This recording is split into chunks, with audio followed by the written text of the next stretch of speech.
we really? Terrible. Me too. Hell yeah. Thank you for all of this. This is like truly fucking lovely. Woo! This is great. Thank you. Thank you to my brother. That might have been my favorite introduction ever. Not just because he's my brother, but he knows how to pronounce my name. Yeah. So, yeah, a lot of people, when they meet me for the first time, this is great, because you guys know that's my real name. A lot of people are like, is Bubble your real last name? Yeah.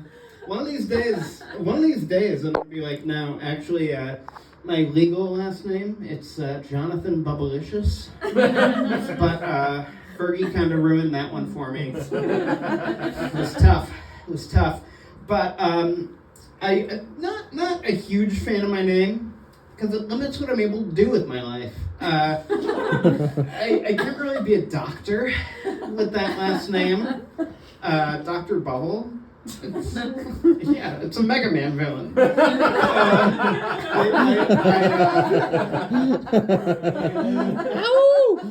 yeah. I can't, the only thing I can be with my last name is one of the adults on Sesame Street. So, I was doing that bit at home, at a bar in Scranton, where I'm from, at about 12:30 in the morning, which is not ideal conditions. But there's this lady who is absolutely hammered on Arnold Palmer's right up front. And I did that joke, and she said out loud, like Mr. Hooper. And I had to acknowledge it. I'm like, yeah, like Mr. Hooper. My last name being my last name, really, it does me no favors. It's just salt on the wound, because I know what I look like already. I look like I still go to spring break. I look like millennial Peter Lorre. Kudos to Tom for that one. Yeah, he blew my mind at brunch with that one today. But yeah, man, I'm not a huge fan of my name. Like Mr. Hooper. But man, I am 32. I'm gonna be 33 in a couple weeks. Yeah, going into my Jesus year. 311. Woo!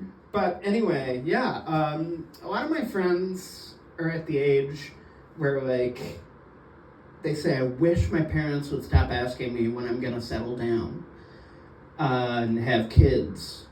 I wish my parents would start asking me that. They've never once asked me that question. And I'm starting to take it a little personally. I'm starting to think my parents think I'm unfuckable.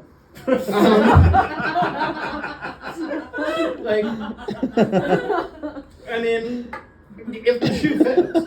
But, I'd like them to think I can get laid if I wanted to. My ego could really use a W right now. But, I'm also an uncle. Recently an uncle. Yeah. She's about 3 months old. She's rocking all of our worlds. But they're raising her in a bilingual household. So she's going to be speaking both English and Spanish. I want to meet her on her level. But I didn't retain a goddamn word of Spanish from high school. 3 years, didn't retain anything. And I'm not gonna do Duolingo.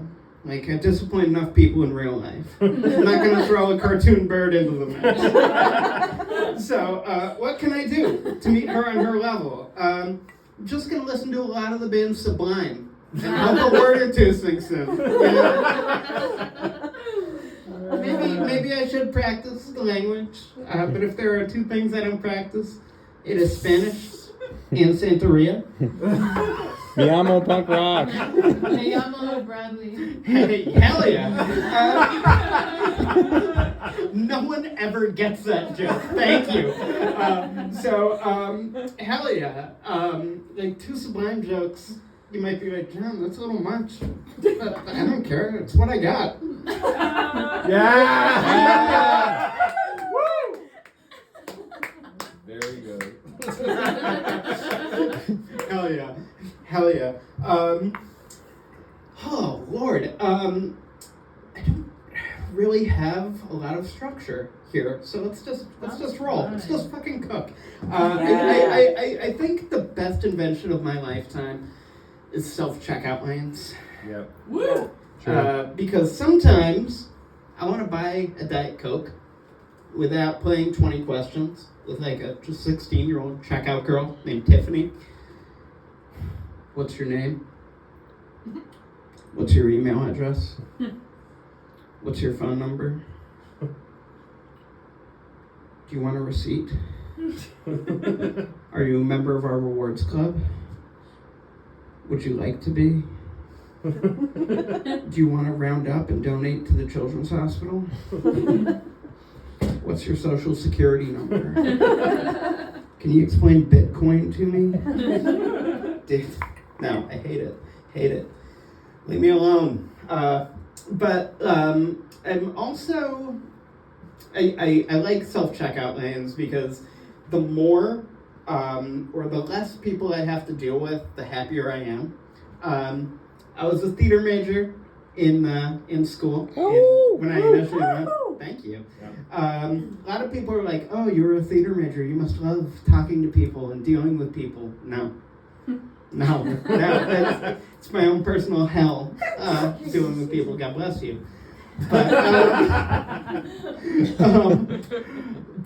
like my own personal hell is being the friend in the friend group who needs to call and make reservations to eat somewhere. And like it's not even somewhere nice. It's like Olive Garden. Where like I just want to have like fucking zuppa toscana and enjoy my night, but I'm afraid that the other person on the other end of the phone, they're just gonna be fed up and they're gonna yell at me, and I'm gonna be like, hey, can I get a table for 9 o'clock? Other end of my phone, all I'm gonna hear. Can I get a table for 9 o'clock? No, you can't get a 9 o'clock reservation. Why? So I can serve you and your bullshit friends bottomless breadsticks until 9:15 and not get tipped enough? I haven't seen my family in 3 months. No, you can't have a 9 o'clock reservation. Woo! Can I have a 9:15? Like, can I come by when you're closing up? I'll wait out by the dumpster. I'll bring my own silverware. Everything. But, Raccoon style. yeah, baby. But anyway, yeah. I hate phone calls. I don't answer the phone even when my mother calls me anymore. Yeah. Because every time she calls me, I think it's an emergency. Yep. Every time, all she wants is a crossword puzzle hint. Like, my phone rings. I'm like, hey, what's up, Mom? 8 across, 8 letters, a 1980s John Carpenter movie starring Kurt Russell. They live. That's the thing, Oh. Mom. That's the thing. I was just talking about They Live the other night. It's amazing. That's the thing. You got anything else for me? No? Alright, call me when you need 20 down. Love you. But one of these days, it is going to be an emergency. And I'm going to think she just wants a crossword puzzle. And she's going to be like, John, your father's in the hospital. And I'm going to be like, fuck, how many letters is that? That's a tough one. Like, is it Big Fish? It sounds like the comedy movie Big Fish. Like, you don't need to cry, Mom. Just Google it. It's a crossword puzzle.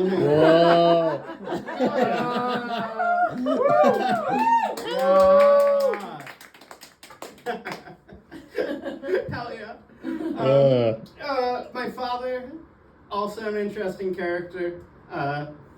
he's one of those people, he loves his coffee very much. Ugh. And I was workshopping this with Tommy yesterday, and he's also one of those people who's like, don't talk to me until I have my coffee. Yeah. But I get the taste is subjective, but for how much he loves coffee, his taste is shit. Like he likes burnt to shit Maxwell House. Yeah, I get it. It's like a bowl of sugar, whole milk. Right? It's like someone says, oh, I love Italian food. I love Italian food. They're like, all right, they're going to take me out. They're going to show me what's up. And they take you to Olive Garden. Maybe that bit's not ready for human consumption, but neither is the coffee my father drinks. So hell yes. So I am I'm like 2 years sober. Yeah. Thank you. But like, I still go to bars and shit with my friends. I just have a way better time. And it was weird. Like the first time I did it, my friends, they were treating me differently. They were like, "Hey, buddy, you okay over there? Like you want a water? You want a snack? Or if you need anything, we're right over there. We're really proud of you." Jesus Christ! Like it's a life choice, not a death sentence. I'm fine. NA beers are booming right now. It's a great time. But hell yeah, being sober in bars also taught me a little bit about what I call gremlin hour. Now, gremlin hour, it varies depending on where you are. Sometimes it's early, sometimes it's late. Some places are fucking perpetual gremlin hour. Yep. But basically what that is, the bar line triples, so does the bathroom line. Everybody starts thinking karaoke is a great idea. And like people, they start hugging each other and saying I love you. And like... We're going to start doing that. But dude, there's a difference between like saying it in a nice sense and saying it in like a sloppy, drunk sense. That is gremlin hour. Every time that comes, I'm like, I gotta get out of here right now. There's not a whole lot to do where I'm from. So basically, you can go to the bar, you can go to church, or you can get a tattoo. And that's it. That's about it. There's good pizza too. That's about it. And I don't go to church anymore.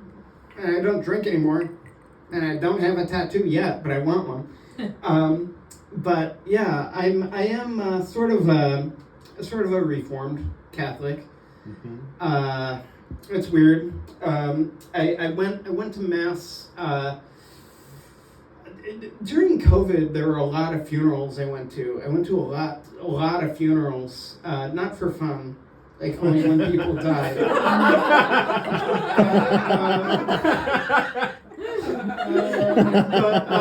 That's a good one.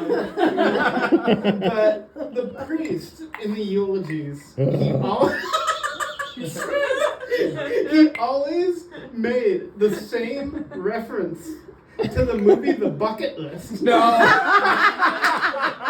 Yo, so fucked. And I'm like, Father, update your references, please. But before that, and he kept saying it was Morgan Freeman Jr. too. For some reason.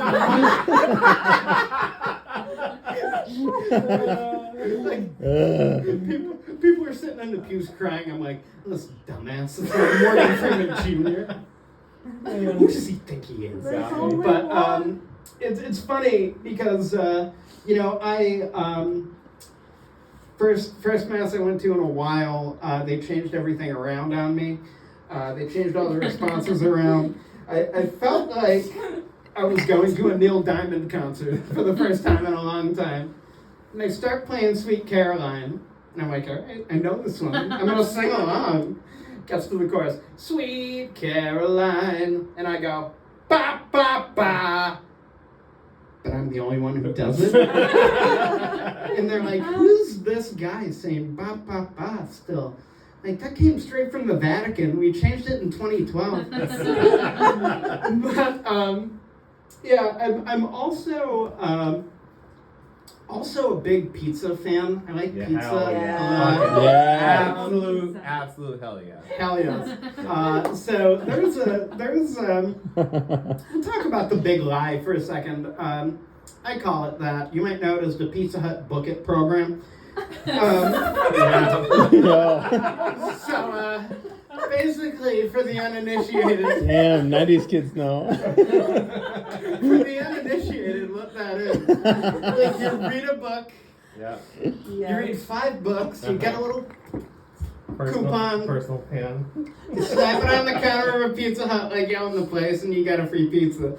Like, it's a great way to encourage children to read. But it's not sustainable. Not sustainable.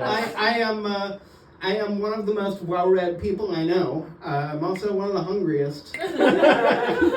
But like I didn't understand it. Like, summer going into 4th grade, I sat my parents down. I'm like, guys, I read 7 Goosebumps books so far this summer. Now, by my calculations, I was at pizza 2 books ago. But like, I know you guys are good for it. I don't want to make a big deal. But like, if you want me to keep reading, there's gonna need to be some pizza. Yeah. And dude, finding out I didn't always get pizza when I read a book, it was a harder pill for me to swallow than finding out Santa Claus wasn't real. Honestly, it was tough. There was also a Domino's pizza commercial, early Pando, which was funny. I thought that was very funny. Early, yeah. when people were like baking their own bread and watching Tiger King and like saying this will be over by Easter. But you know, it was weird. The commercial went exactly like this. Give Mom a break tonight. We're still open, and no one touches the pizza once it's done. But you. It's cool.